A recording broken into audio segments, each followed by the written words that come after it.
January 21st, 1949. Snow falls on New York City as 9 musicians walk into War Studios carrying instruments most jazz fans have never seen together: a French horn, a tuba, 2 saxophones that won't play the usual bebop lines, and leading them a 22-year-old trumpeter who just turned down Duke Ellington. His name is Miles Davis, and he's about to record something Capitol Records won't know what to do with. The music they create over 3 sessions spans 18 months, 12 tracks, most under 3 minutes long. Capitol releases a few as singles. They sell poorly. The label loses interest. Miles moves on. But 8 years later, someone at Capitol dusts off those old recordings and gives them a name: Birth of the Cool. The album becomes one of the most influential jazz records ever made. It launches an entire movement called cool jazz that will dominate the 1950s. It proves that jazz doesn't have to be fast and aggressive. It can breathe, it can whisper. It can make you lean in closer instead of pushing you back. This is the story of how Miles Davis and 8 other musicians created the future of jazz in a basement apartment on West 55th Street, and how the world almost never heard it. Welcome to the Sound Vault. Every album has a story. This is Miles Davis's. By 1948, Miles Davis had already lived several lifetimes in jazz. Born into an upper-middle-class family in Alton, Illinois in 1926, he wasn't supposed to become a revolutionary. His father was a dentist.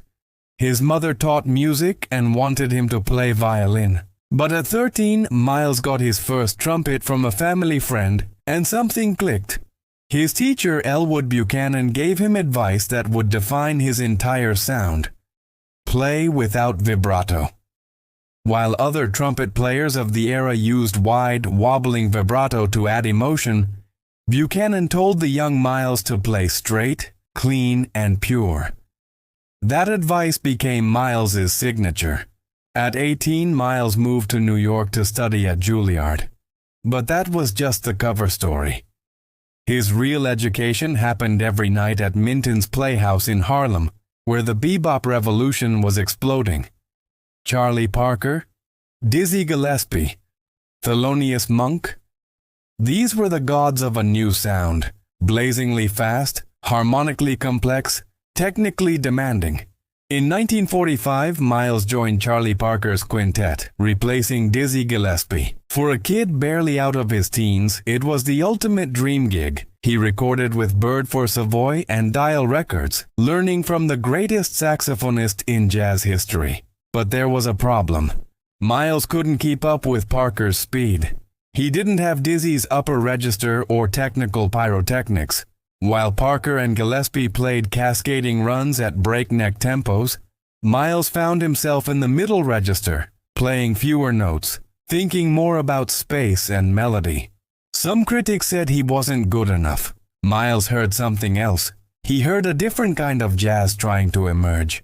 By 1948, tensions in Parker's group were reaching a breaking point. Bird's heroin addiction was worsening. Gigs were chaotic. Payment was sporadic. Miles began to feel that bebop, for all its brilliance, had become a cage, a competitive sport where musicians tried to outplay each other with impossible runs and chord substitutions. Jazz had become exhausting, and Miles was looking for an exit. Summer 1947.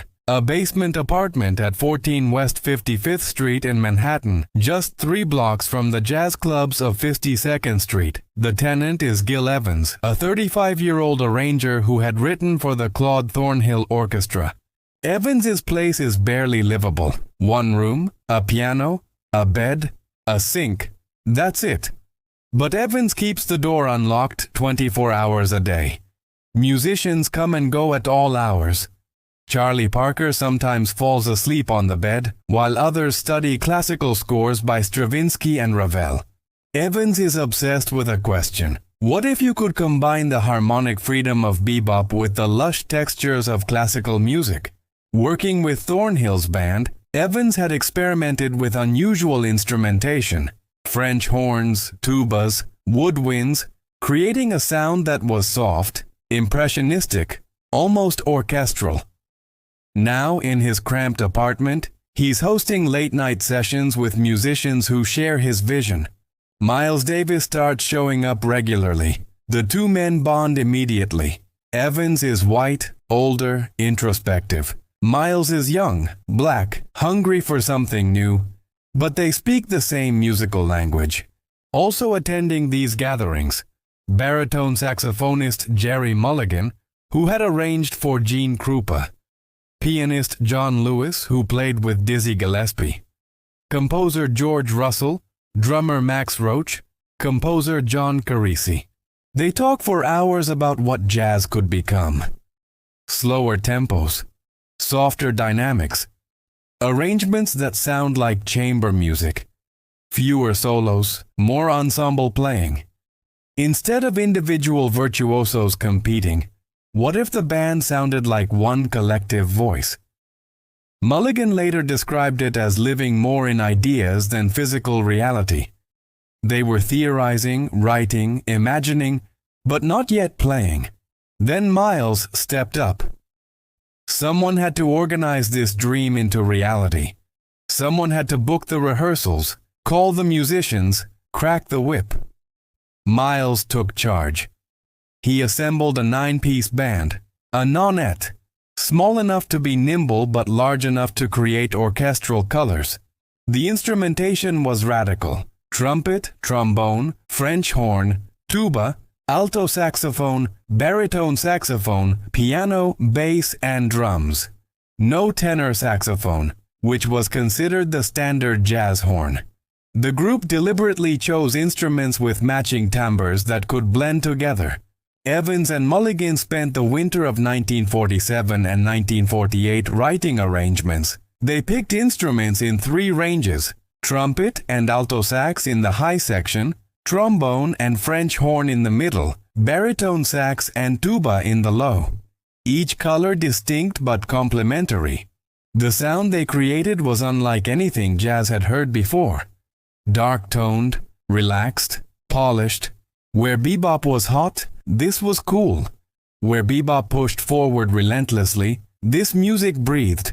In August 1948, Miles faced a crossroads. Duke Ellington personally invited him to join his orchestra, arguably the most prestigious gig in jazz.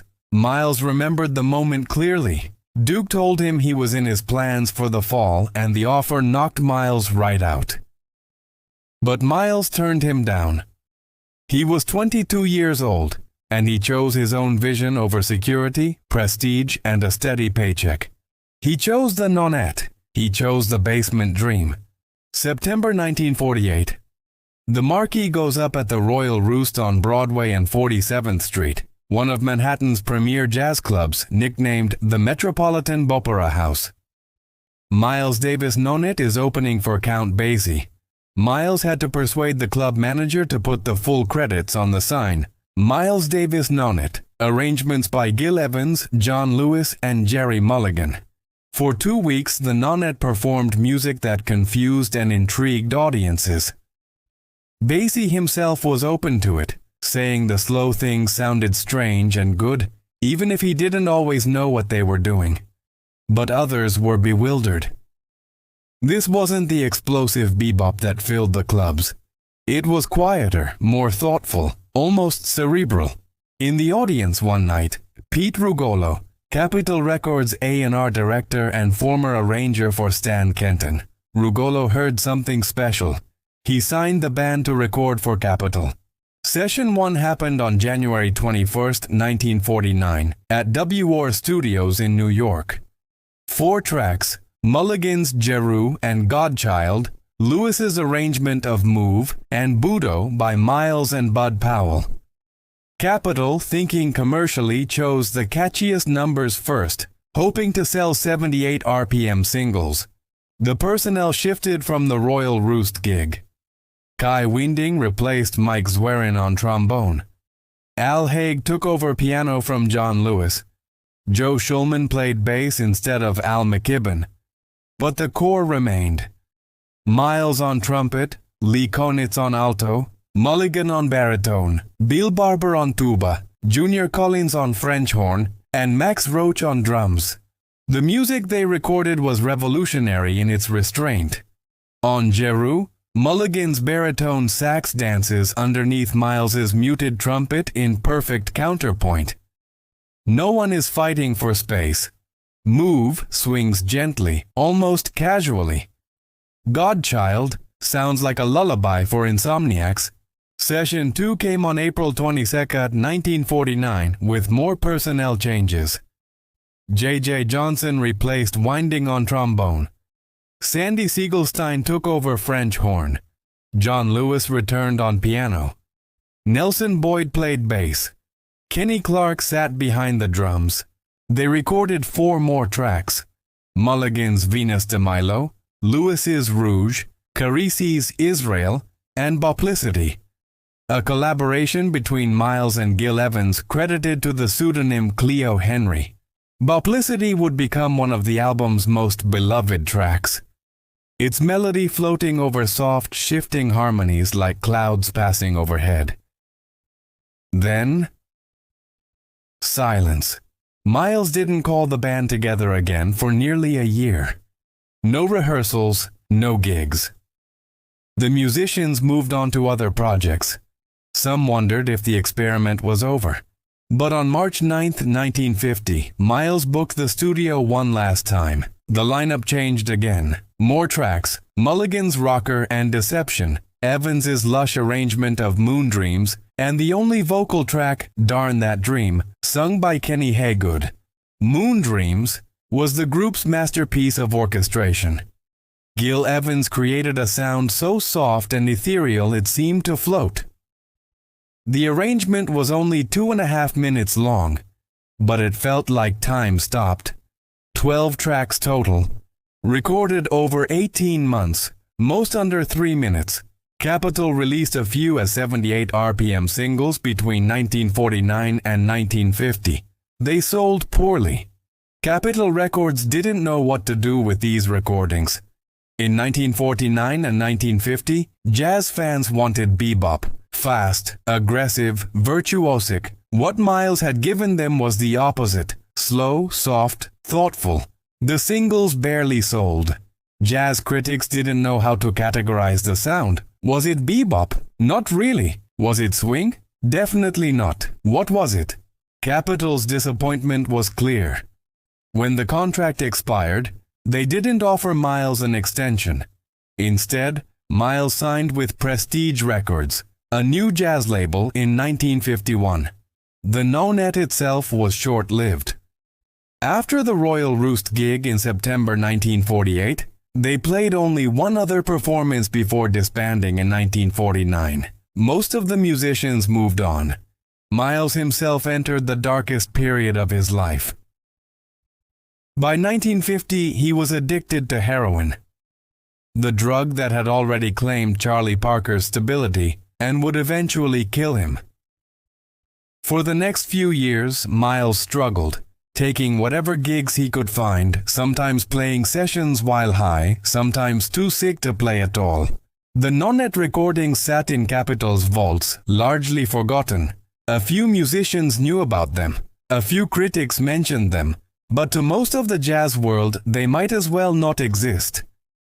In 1954, Pete Rugolo persuaded Capitol to release 8 of the tracks on a 10-inch LP called Classics in Jazz Miles Davis. It made little impact.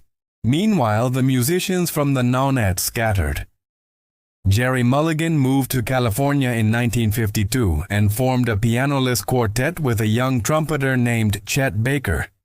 Their recordings became hits, defining what critics started calling West Coast jazz or cool jazz. John Lewis became musical director of the Modern Jazz Quartet, one of the most sophisticated chamber jazz groups of the 1950s. Lee Konitz continued his career as one of the few alto saxophonists who developed a sound independent of Charlie Parker's influence. All of them carried the DNA of the Nonet sessions into their work. The ideas born in Gil Evans's basement apartment were spreading through jazz, even if most listeners didn't know where they came from. By 1957, Miles had kicked his heroin habit and signed with Columbia Records. His album Round About Midnight with John Coltrane established him as a major star. He was no longer the uncertain young trumpeter who couldn't keep up with Bird. That's when Capitol decided to try again. February 1957, Capitol Records releases a 12-inch LP compiling 11 of the Nonette tracks. The album includes everything except Darn That Dream, the vocal track.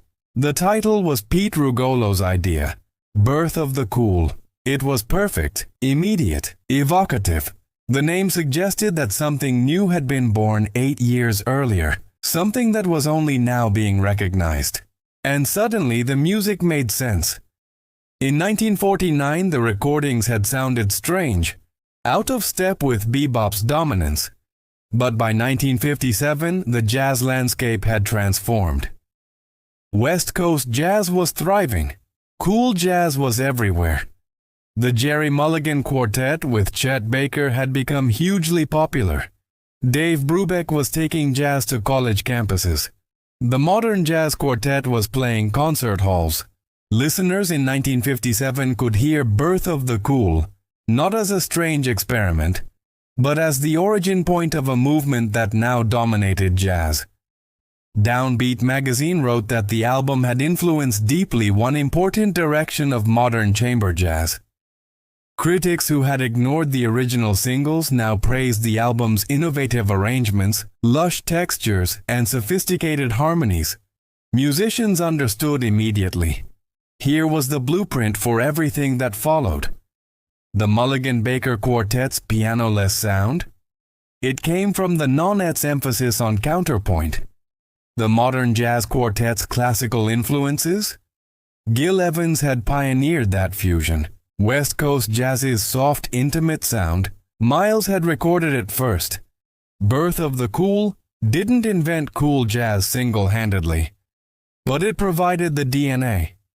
Every musician who moved away from bebop's intensity, who experimented with orchestration, who valued space as much as notes, they were all following a path Miles and Gil Evans had carved out in 1949. The album wasn't a commercial blockbuster in 1957. It wasn't supposed to be. But it became essential listening for musicians, arrangers, and serious jazz fans. It entered the canon. Over the decades, Birth of the Cool would be reissued repeatedly. In 1989, it came out on CD for the first time. In 1998, Capitol released The Complete Birth of the Cool with live recordings from the Royal Roost. In 2001, engineer Rudy Van Gelder remastered it, revealing sonic details lost in earlier releases. Each reissue introduced the music to new generations who discovered that cool never goes out of style. Birth of the Cool didn't just influence a generation of musicians, it fundamentally changed what jazz could be. Before the Nonette, jazz had been moving toward greater complexity and speed. Bebop players competed to see who could play faster, higher, more technically demanding solos. It was virtuosity as combat sport. Miles and his collaborators offered a different vision, jazz as chamber music. Jazz that valued arrangement as much as improvisation. Jazz that understood that silence and space could be as powerful as a cascade of notes. Jerry Mulligan took that vision to California, where his quartet with Chet Baker became the face of West Coast jazz. Their 1952 recordings of My Funny Valentine and Bernie's Tune are direct descendants of the Nonette sound, soft, melodic, conversational. The Modern Jazz Quartet, led by John Lewis, applied the same principles to smaller group settings, creating music that felt equally comfortable in jazz clubs and classical concert halls. Lee Konitz continued exploring the cool aesthetic throughout his long career, proving that alto saxophone didn't have to sound like Charlie Parker to matter. Gil Evans reunited with Miles in 1957 for Miles Ahead, the first of several orchestral collaborations that included Porgy and Bess and Sketches of Spain. These albums expanded on the Nonette's fusion of jazz and classical music, creating some of the most beautiful recordings in Miles's catalog. But the impact went beyond individual musicians. Birth of the Cool opened doors for jazz to enter new spaces: concert halls, universities, film scores, television. The sound was sophisticated enough for classical audiences, accessible enough for casual listeners, and innovative enough for musicians. It also helped break down racial barriers in jazz. The nonet included both black and white musicians at a time when that was still controversial. Some black musicians criticized Miles for hiring white players during a period when many black musicians were unemployed. Miles refused to back down. He hired the best musicians for the sound he wanted, regardless of race. That commitment to musical vision over commercial expectations became a Miles Davis trademark throughout his career. Critics later voted Birth of the Cool into essential jazz album lists. It appears in 101 Albums You Must Hear Before You Die. It ranked number 349 in Colin Larkin's all-time top 1,000 albums. Several tracks became jazz standards. Carisi's Israel is still performed by big bands and small groups. Publicity remains a favorite among musicians for its subtle harmonic movement. Godchild and Jeru are staples of jazz education programs. The album proved that jazz didn't have to choose between accessibility and sophistication. It could be both. It could be cool. Birth of the Cool has avoided the major scandals that plague some classic albums. There were no lawsuits over songwriting credits, no bitter feuds over royalties, no public breakups between band members. But the story isn't without complexity. The album's 1957 release came without proper context.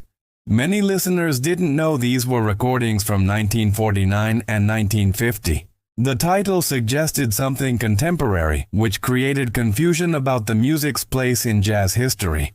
More problematically, the album's success came at a time when some of its key contributors were struggling. Miles had fought his way out of heroin addiction, but Gerry Mulligan was arrested on drug charges in 1953, ending his successful quartet with Chet Baker. Mulligan served 6 months in jail. Baker, despite his success, would battle addiction for decades. Heroin was the shadow over an entire generation of jazz musicians. Charlie Parker died in 1955 at 34. Chet Baker's addiction destroyed much of his career and eventually contributed to his death in 1988. The beautiful, relaxed sound of cool jazz was often created by musicians in the grip of a drug that was anything but cool. There's also the question of credit. While Birth of the Cool is billed as a Miles Davis album, the music was profoundly collaborative. Gil Evans, Gerry Mulligan, and John Lewis wrote most of the arrangements. Many musicians contributed compositions. Max Roach's drumming was essential to the sound.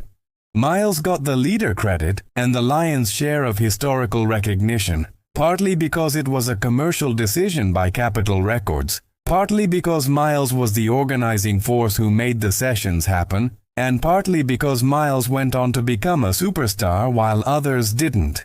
This isn't a scandal exactly. It's more a reminder that great albums are rarely the work of one person, even when one name is on the cover. Finally, there's the irony of Capitol's treatment of the recordings. The label was disappointed with the original sales and dropped Miles. They sat on the music for years. Then, when Miles became famous with Columbia Records, Capitol cashed in by releasing Birth of the Cool, an album that succeeded in part because Miles's reputation had grown elsewhere.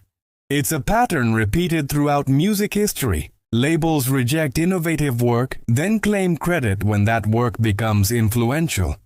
76 years after those first recordings, Birth of the Cool still sounds fresh. That's the mark of truly revolutionary music. It doesn't age. Listen to Publicity today, and it still sounds sophisticated, elegant, and modern. The way Miles's trumpet floats over Gil Evans's arrangement, the gentle interplay between horns, the subtle swing of Max Roach's drums, it feels timeless. The album launched an entire aesthetic that influenced not just jazz but film scores. television music, lounge music, and even contemporary indie jazz. Whenever you hear a small jazz group playing soft, arranged music with unusual instrumentation, there's a thread back to these sessions. In 2019, Blue Note Records released a 70th anniversary edition, The Complete Birth of the Cool. 4 CDs and 2 LPs containing all 26 masters from the era, including alternate takes and previously unreleased material. The deluxe set came with a comprehensive booklet of session notes and photos. The same year, a documentary titled Miles Davis: Birth of the Cool premiered, introducing the music to a new generation of listeners who might never have heard of the original album. Musicians today still study these arrangements. Gil Evans's orchestration techniques are taught in conservatories worldwide. The Nonnet's approach to counterpoint and voice leading remains a model for composers. But perhaps the album's greatest legacy is philosophical. Birth of the Cool proved that innovation doesn't always mean pushing harder, faster, louder. Sometimes it means pulling back, creating space, letting the music breathe. Miles Davis would go on to record dozens of albums, many of them more commercially successful than Birth of the Cool.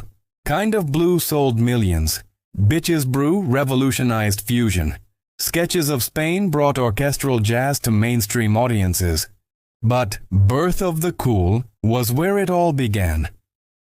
At 22 years old, Miles Davis chose his vision over Duke Ellington's security. He gathered musicians in a basement apartment. He recorded 12 tracks that Capitol didn't know how to sell. And he changed jazz forever. The album that almost nobody heard in 1949 became the album everyone needed to hear by 1957. And 76 years later, it still teaches us that sometimes the coolest thing you can do is refuse to play the game everyone else is playing.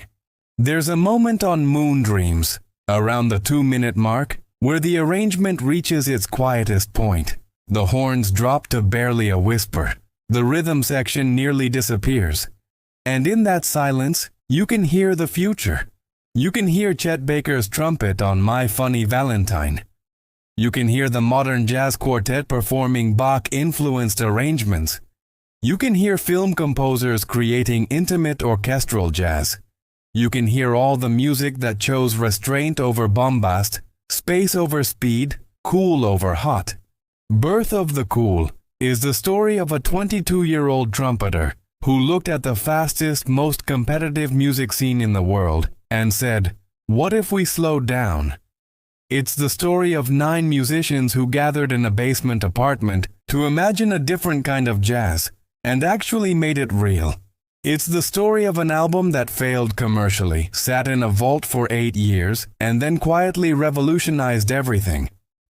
Miles Davis once said he preferred a round sound with no attitude in it, just right in the middle. That philosophy, that less could be more, that restraint could be radical, defined not just this album but his entire approach to music. In an industry that demands virtuosity, Miles chose melody. In an era that worshipped speed, he played in the middle register. In a world that wanted bebop, he created cool. And 76 years later, we're still living in the world that music created. This has been The Sound Vault. Every album has a story. And some stories, like Miles's, become the blueprint for everyone who follows.